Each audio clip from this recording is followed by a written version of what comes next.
예수님을 어떻게 만나고 계십니까? 좀 이상한 질문인 것 같지만 나는 오늘 예수님과 어떻게 동행하였는가 한번 여쭤보고 싶은 것입니다. 만일 주님이시거든 베드로는 예수님께 이렇게 물었죠. 베드로의 질문은 오늘 우리가 우리 자신에게 매일 물어봐야 되는 질문인 것 같습니다. 그래서 오늘 말씀을 준비했는데요. 먼저 인생의 특별한 만남에 대해서 말씀드리고 싶습니다. 너무 행복한 사람, 특별한 사람이 아마 여러분 한 분씩은, 최소한 한 분씩은 다 있을 줄 압니다. 그 사람을 보고 싶고 또 만나고 싶고, 만나는 시간이 기대되어지고, 만나면 설레고 기쁜 그런 깊은 관계 속에 있는 그런 사람, 또는 내 목숨을 주어도 아깝지 않을 그런 소중한 사람이 여러분에게 아마 있을 것입니다. 그분은 아마 여러분의 자녀가 될 수 있고 여러분의 배우자도 될 수 있을 것입니다. 이런 관계가 있는가 하면 가끔 명절에나 만나는 먼 친척, 또 있을 것이고, 이따금 길에서 만나게 되는 동네 이웃 주민도 있을 수 있겠죠. 우리는 예수님과의 관계가 어떤 관계일까? 먼저 말씀드린 그런 관계일까? 아니면 그 뒤에 있는 가끔씩 보는 그런 관계일까? 저는 그 TV는 사랑을 싣고라는 그 옛날 프로그램, 1990년대 방영되었던 그 프로그램을 참 좋아하는데요. 영화배우 이보희라는 분이 어릴 적 초등학교 3학년 담임 선생님을 찾는 그런 이야기를 우연히 보게 됐습니다. 완도에서 할머니와 함께 살던 때가 있었는데, 부모님이 가난해서 부모님과 함께 살지 못하고 할머니 손에 맡겨져서 그렇게 자랐던 것이죠.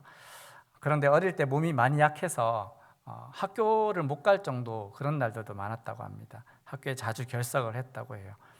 그런데 그녀를 진심으로 아껴주고 걱정해 주신 담임 선생님이 계셨던 것입니다. 섬마을 시골 학교에 다니는 애들 다들 형편이 어려운 게 보통이지만, 특별히 이보이라는 이분은 부모 없이 지내고 있었고, 또 그 처지가 딱 몸이 많이 아팠던 그런 것들을 보면서 담임 선생님이 특별히 많이 관심을 기울여 주셨던 것 같습니다. 그래서 선생님이 집으로 자주 찾아오셨대요. 손수 지은 쌀밥과 반찬을 가지고서 그녀의 집에, 할머니 집에 방문했던 것이죠. 이렇게 고마운 선생님이 계셨기 때문에 우리 이 탤런트는 성인이 되어서도 그분을 잊지 않고 기억하고 있었습니다. 그리고 방송에 나와서 이 선생님을 찾아주면 좋겠습니다, 이렇게 신청을 했다는 것입니다. 선생님이 아니어도 여러분의 인생에도 이런 특별한 관심과 사랑으로 여러분을 도와주신 분들이 있었을 것입니다. 저도 제 어린 시절 방황하고 어려웠을 때, 힘들었을 때 흔들리던 저를 붙잡아 주시고 이끌어 주셨던 고마운 그런 선배님이 있습니다. 찾아볼 생각을 못했네요. 너무 교회 형이었는데, 대학부 형이었는데 한번 저도 찾아보고 싶은 그런 마음이 들었습니다. 사람과 사람의 관계도 이렇게 마련인데, 하나님과 우리의 관계는 어떠냐라는 것입니다. 여러분은 예수님을 얼마나 만나보고 싶으세요? 얼마나 예수님을 찾아보고 싶으십니까? 저는 오늘 마태복음 14장 말씀 속에서 예수님과 관계를 맺은 여러 사람들을 찾아보았습니다. 예수님을 특별하게 사귀었던 사람이 있는가 하면 대충 보던 사람, 또는 예수님을 경계하던 사람도 성경 속에 있었습니다. 첫 번째는 분봉왕 헤롯입니다. 본문 14장, 마태복음 14장 1절과 2절 말씀을 우리 같이 한번 읽어볼까요? 14장 1절과 2절입니다. 시작. 그때에 분봉왕 헤롯이 예수의 소문을 듣고 그 신하들에게 이르되, 이는 세례 요한이라. 그가 죽은 자 가운데서 살아났으니 그러므로 이런 능력이 그 속에서 역사하는도다 하더라. 예수님의 활동 소식을 들었지만 헤롯은 예수님께 다가가지 않습니다. 오히려 예수님을 경계하고 있었습니다. 왜냐하면 예수님의 말씀과 그분이 행하시는 그 기적, 그 역사가 바로 자기가 죽였던 세례 요한이 다시 살아난 것이다 라고 생각했기 때문입니다. 자기의 잘못이 드러날까 봐 이 헤롯은 그가 얼마나 간교하였던지 아내와 딸의 청을 못내 들어주는 척하면서 자기가 싫어하던 세례 요한을 처형했던 것이죠. 자기에 대해 나쁘게 말하는 세례 요한을 제거하면서 속으로는 좋아했을 것입니다. 그런데 예수님의 활동 소식을 듣고서는 그 세례 요한이 다시 살아난 것 아닌가. 그가 헤롯은 자기에게 예수님이 찾아올까 봐, 자기의 잘못을 다시 드러내게 될까 봐 두려워할 뿐이었습니다. 그래서 그는 예수님께 나아오지 않습니다. 오히려 예수님을 멀리 하였습니다. 두 번째 사람은 무리들입니다. 이스라엘 백성들. 14장 13절부터 오병이어 기적의 기사가 기록되어 있습니다. 예수님이 행하시는 역사를 보기 위해서 각지에서 더 많은 무리가 예수님께 찾아왔습니다. 이미 예수님에 대한 소문이 전국 각지로 퍼졌던 것이죠. 그래서 예수님이 가시는 곳마다 사람들이 예수님을 보기 위해서 몰려들었던 것입니다. 13절, 14절 말씀을 우리 같이 한번 읽겠습니다. 13절, 14절 시작. 예수께서 들으시고 배를 타고 떠나사 따로 빈들에 가시니 무리가 듣고 여러 고을로부터 걸어서 따라간지라. 예수께서 나오사 큰 무리를 보시고 불쌍히 여기사 그 중에 있는 병자를 고쳐 주시니라. 아멘. 자기에게 오는 이들에게 예수님은 하나님 나라 복음을 전하시고 병든 자를 고쳐 주셨습니다. 불쌍한 그들을 말씀과 권능으로 보살피고 위로하여 주셨습니다. 그렇게 하루가 지나고 저녁이 되었어요. 사람들이 너무 배고파하고 있는 것을 보면서 제자들은 예수님께 이야기하죠. 우리가 어떻게 먹일 방법이 없으니까 돌려보내면 좋겠습니다. 이런 뉘앙스로 얘기를 합니다. 하지만 예수님은 생각이 있으셨습니다. 예수님은 무리를 보내어 마을에 들어가서 각자 알아서 먹게 하자 이렇게 말하는 제자들에게 16절 갈 것 없다. 너희가 먹을 것을 주라. 너희가 먹을 것을 주라 이렇게 명령하십니다. 우리가 잘 아는 오병이어 기적의 그 시작입니다. 떡 5개, 물고기 2마리, 오병이어로 남자만 5,000명, 수만의 사람을 먹이신 기적, 엄청나게 많은 사람들의 배고픔을 어린아이 도시락 하나로 해결해 주시는 주님의 놀라운 기적이 나타나 있습니다. 예수님의 인기는 더 높아졌을 것입니다. 하지만 주님은 그 무리들과 함께하지 않으셨고 배불리 먹이신 후에는 그냥 그대로 돌려보내셨습니다. 왜 예수님은 자기에게 온 그 사람들을 그냥 돌려보내셨을까요? 어차피 그들은 시간이 지나면 저절로 떠나갈 사람들이었기 때문입니다. 예수님의 기적에만 관심이 있는 사람들이었기 때문입니다. 요한복음 6장 26절 말씀입니다. 우리 화면을 보시면서 같이 한번 읽겠습니다. 시작. 예수께서 대답하여 이르시되 내가 진실로 진실로 너희에게 이르노니 너희가 나를 찾는 것은 표적을 본 까닭이 아니요 떡을 먹고 배부른 까닭이로다. 주님의 말씀에 그들은 조금 관심을 가졌을지 모르겠습니다. 하지만 그들은 왜 주님 곁에 찾아왔습니까?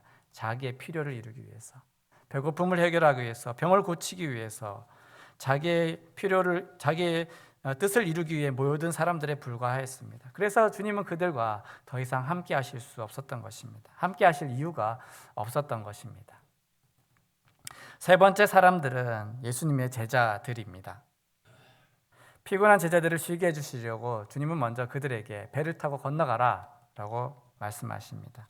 22절, 23절 말씀입니다. 14장 22절, 23절 같이 읽겠습니다. 시작. 예수께서 즉시 제자들을 재촉하사 자기가 무리를 보내는 동안에 배를 타고 앞서 건너편으로 가게 하시고 무리를 보내신 후에 기도하러 따로 산에 올라가시니라. 저물매 거기 혼자 계시더니. 아멘. 주님은 그 피곤한 하루 일정을 끝마치시고서 제자들을 배려하시면서 제자들 먼저 따로 너희들 먼저 돌아가서 쉬어라 라고 하신 것입니다. 그리고는 혼자서 자기에게 찾아온 이 모든 무리들을 다 돌려보내신 후에 지친 몸으로 기도하시기 위해 산으로 혼자 올라가셨죠. 그렇게 제자들은 예수님과 헤어집니다. 제자들 예수님과 헤어져서 갈릴리 바다를 이제 항해하게 되었습니다. 예수님이 없는 제자들은 어떻게 되었을까요? 이어서 24절, 25절 말씀을 같이 한번 읽겠습니다. 시작. 배가 이미 육지에서 수울이나 떠나서 바람이 거스름으로 물결로 말미암아 고난을 당하더라. 밤 사경에 예수께서 바다 위로 걸어서 제자들에게 오시니. 아멘. 그림을 하나 준비했는데요. 이 파도에 흔들리는 배를 잘 표현한 렘브란트의 그림입니다.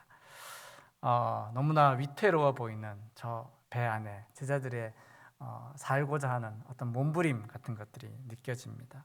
밤 사경, 가장 어두운 어둠이 깊은 새벽 3시에서 6시 사이, 이미 배가 육지에서 술이나 떨어져 있었다. 요한복음 6장에서는 심리 이상 바다로 이미 나간 상황이었다라고 그렇게 쓰여 있는데, 분명히 예수님 늦게 제자들 보내지는 않으셨을 것 같고, 근데 먼저 출발한 제자들의 이 배가 왜 아직도 이 새벽까지 바다 위에 있을까요? 거센 바람과 물결 때문에 제자들은 곤욕을 치르고 있었던 것입니다. 폭풍우 치는 무시무시한 바다, 칠흑 같은 어둠을 제자들은 항해하고 있었던 것이죠. 아직도 목적지에 도착하지 못한 채 바다 한가운데서 그들은 이 위태한 상황 가운데 있었습니다. 그리고 예수님은 바다 위를 걸어서 제자들에게 다가오셨습니다. 25절, 26절 말씀입니다. 밤 사경에 예수께서 바다 위로 걸어서 제자들에게 오시니 제자들이 그가 바다 위로 걸어오심을 보고 놀라 유령이라 하며 무서워하여 소리 지르거늘. 잘 보이지는 않지만 뭔가 사람 같은 형체가 나타난 것입니다. 무서워서, 너무 무서워서 저건 유령이 아니냐면서 이 배 안에 있던 제자들이 난리가 난 것입니다. 자기들에게 다가오고 있는 분이 예수님이신 것을 알아볼 수 없었고 유령이 온다라고 하면서 더 큰 공포에 휩싸이고 말았던 것입니다. 주님 없는 제자들, 바다 위에 뭐 하나 보이기만 해도 무서워서 덜덜 떠는 사람이 되고 말았습니다. 그만큼 상황이 위태롭고 그래서 그들의 마음속에 불안이 극도로 높아져 있었던 것이겠죠. 베테랑 어부들도 있었습니다. 하지만 그들이라고 해서 뭔가 다르게 할 수 있는 일이 없었던, 그렇게 너무나 긴박하고 어려운 순간이었던 것 같습니다. 그래서 소리 지르며 떨고 있습니다. 그때 예수님이 가까이 오셔서 말씀하셨습니다. 안심하다, 안심해라, 나다, 두려워하지 마라, 나다, 두려워하지 마라. 예수님의 음성이 들려옵니다. 그 말씀을 듣고서야 제자들은 자신의 생각을 사로잡고 있던 그 두려움이 벗어지게 됩니다. 예수님이 가까이 계시지만 알아보지 못한 제자들. 우리는 우리의 믿음에 대해서 나는 헤롯일 수는 없습니다, 나는 무리들과는 다릅니다 라고 자부하겠지만, 그러나 어쩌면 주님을 알아보지 못했던 제자들처럼 주님이 늘 우리 곁에 함께하고 계시지만 주님이 계시다는 것을 확실하지 못하고 인생의 작은 위기 앞에서 나 죽어요, 살려주세요, 살려주세요 이렇게 소리 지르며 외쳤던 제자들의 수준에 혹시 머물러 있지는 않은가 돌아보면 좋겠습니다. 절대로 주님은 당신의 자녀들을 내버려 두지 않으십니다. 그냥 죽도록 내버려 두지 않으십니다. 언제나 가까이 계시고 우리가 주님을 부를 때 어떤 어려운 형편 속에 있더라도 반드시 구원하여 주시는 분이십니다. 그런데 문제는 우리가 주님이 곁에 계심을 항상 느끼지 못하고 있다라는 거죠. 그래서 인생의 풍파를 만났을 때, 어려움을 만났을 때 작은 위기 앞에서 어찌할 줄 모르고 소리 지르고 무서워 떠는 수가 있다라는 것입니다. 우리의 믿음은 어디에 있습니까? 네 번째 사람은 베드로입니다. 베드로는 예수님의 음성을 듣고 이렇게 용기를 냈습니다. 27절 말씀. 만일 주님이시거든. 주님이시군요. 주님 맞네요. 네, 이런 뜻입니다. 만일 주님이시거든. 주님이시라면 주님이시기 때문에 물 위로 걸어올 수 있다라는 사실을 그는 인정하는 것입니다. 그리고 예수님께 대한 그의 믿음이 확장되어져서 어떻게 말하느냐, 나도 물 위로 걸을 수 있겠다라는 생각을 가지게 되었습니다. 주님, 저에게 명령해 주십시오. 저에게 물 위로 걸어오라고 명령해 주십시오. 우리는 우리의 믿음에 대해서 베드로처럼 자신 있게 이야기할 때가 많은 것 같습니다. 우리의 인생 여정에서 평안할 때 우리의 믿음이 세상을 이길 수 있는 믿음처럼 보이고 우리는 강한 믿음 위에 서 있다고 생각합니다. 어떤 때는 그 믿음으로써 베드로처럼 엄청난 용기를 발휘하기도 합니다. 예수님께 나도 물 위로 걸어오라고 명령해 주세요 요청하기도 합니다. 매일의 삶이 기적의 연속인 것 같고 물 위를 걷는 것 같은 능력의 삶이기도 할 것입니다. 하지만 베드로의 믿음이 어디에서 들통이 나고 있습니까? 29절과 30절 말씀을 같이 한번 읽겠습니다. 29절 30절 시작. 오라 하시니 베드로가 배에서 내려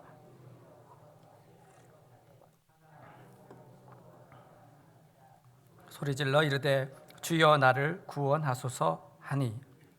아멘. 30절 바람을 보고 무서워 빠져가는지라 하였습니다.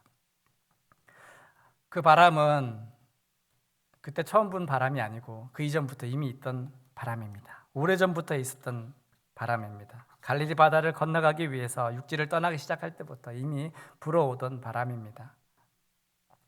바람 때문에 고난을 당할 정도로 베드로는 바람을 헤쳐나가려고 온갖 방법을 다 동원했을 것입니다. 그런데 이제는 그 바람 가운데 예수님이 서 계시고 그 바람 가운데 예수님이 물 위로 걸어오시는 것입니다. 베드로 자신도 물 위로 이미 걷고 있습니다.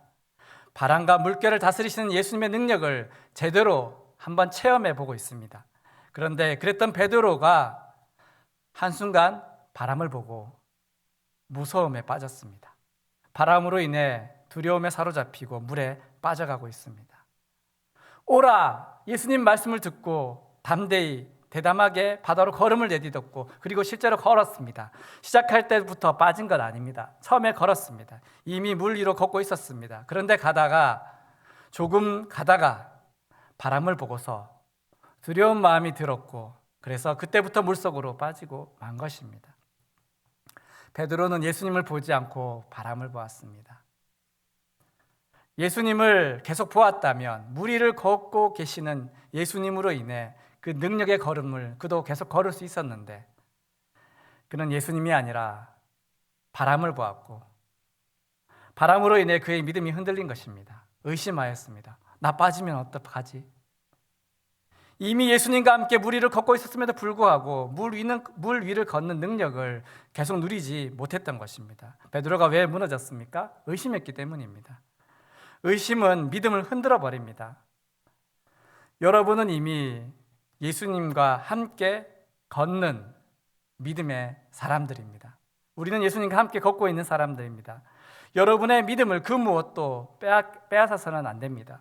우리의 믿음을 흔드는 바람이 사실은 사방에서 불어오고 있습니다. 어떤 사람들은 인간관계에서 그 바람이 불어오고요. 어떤 사람은 물질로 인하여 그 바람이 불 것입니다. 어떤 이는 건강으로 인하여서 그 바람이 불어옵니다. 어떤 사람들은 자녀로 인해서 또 사랑하는 가족으로 인해서 그 바람이 불어올 것입니다. 또 어떤 사람들은 전혀 예상하지 못한 그곳에서 돌풍을 맞기도 합니다. 여러분, 바람이 불 때 예수님 어떻게 하셨습니까? 바람이 불어올 때 물결이 아무리 거세어도 예수님이 물 위로 걸어오시는 것을 막을 수 없습니다. 여러분에게 어떤 바람이 불더라도 여러분이 알아야 하는 것은 우리를 붙드시는 예수님께서 우리를 붙잡아 주시기 위해서 오고 계시다라는 것입니다. 그 사실을 여러분 의심해서는 안 된다라는 것입니다. 마태복음 14장 31절 말씀입니다. 우리 같이 한번 읽겠습니다. 시작. 예수께서 즉시 손을 내밀어 그를 붙잡으시며 이르시되 믿음이 작은 자여 왜 의심하였느냐 하시고. 믿음이 작은 자여 왜 의심했느냐? 물속으로 빠진 베드로 어떻게 되었습니까? 예수님이 그의 손을 붙잡아 주셨을 때 그는 다시 살아나게 됩니다. 예수님은 바람과 물결에도 요동이 없으신데 그와 함께하고 있는 우리가 의심하는 것은 믿음이 작기 때문입니다. 함께 믿음의 길을 걸어가다가 왜 물에 빠집니까? 의심하기 때문입니다. 만약 우리 중에 어떤 믿음의 요동이 있는 시련 앞에서 흔들리고 있는 자가 있다면 다시 그의 믿음을 회복시킬 수 있도록 격려해 주셔야 합니다. 예수님을 신뢰할 수 있기를 바랍니다. 주님이 당신을 붙잡고 계십니다. 그렇게 격려해 주시기 바랍니다. 베드로의 모습 속에서 우리의 모습을 보는 것 같습니다. 예수님은 우리에게 항상 다가오시고 우리는 매일마다 베드로처럼 호기롭게 나 예수님을 잘 따르겠습니다. 나 할 수 있습니다. 그렇게 다짐하고 고백합니다. 하지만 현실이라는 벽에 부딪히게 됐을 때, 강한 바람을 맞게 됐을 때 예수님을 향한 시선을 잃어버리고 예수님을 믿음으로 바라보지 못하니까 좌절하고 넘어지는 것입니다. 주님을 바라보지 않았기 때문입니다. 베드로가 예수님을 계속 바라보지 않고 바람을 보았을 때 예수님을 향한 그의 시선이 떨어지자마자 물에 빠진 것처럼 우리의 삶도 그렇습니다. 예수님께 대한 우리의 시선이 떨어지면 세상이라는 풍랑에 휩쓸리고 물에 빠지고 마는 것입니다.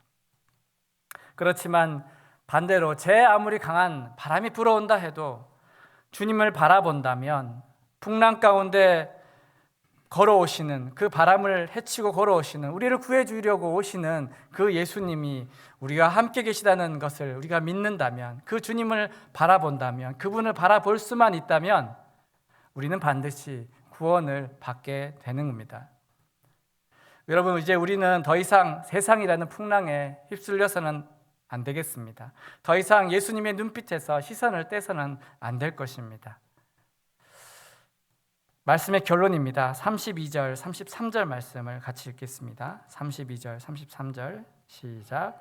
배에 함께 오름에 바람이 그치는지라 배에 있는 사람들이 예수께 절하며 이르되 진실로 하나님의 아들이로소이다 하더라. 아멘. 의심했다가 물에 빠진 베드로, 주님이 가까이 오고 계시지만 알아보지 못했던 제자들, 그들에게 일어난 이 일로 인해서 이제 주님이 누구신지 그들은 분명히 알게 되었습니다. 주님을 향한 분명한 믿음을 갖게 됩니다. 그 풍랑은 그들의 믿음을 새롭게 해주시기 원한 예수님의 계획이었을 것 같습니다.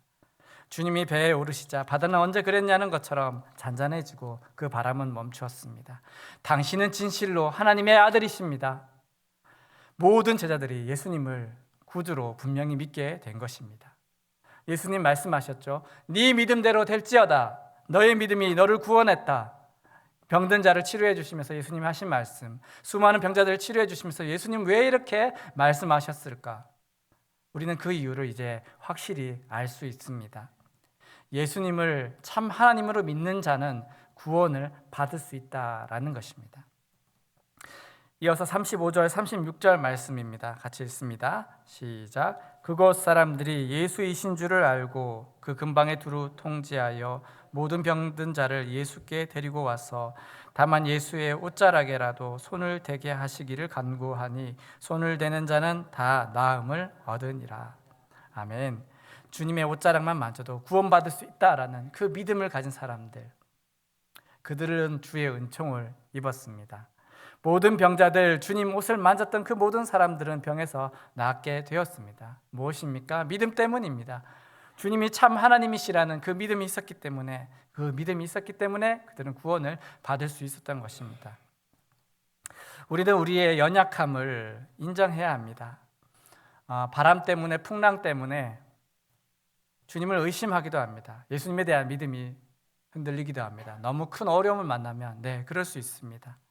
하지만 예수님이 우리의 손을 붙잡으시고 우리와 함께 배에 오르신다면, 내 손 잡아주시고 우리가 그 배에 같이 탄다면 우리에게 불었던 바람은 그 즉시로 잔잔해지는 것입니다.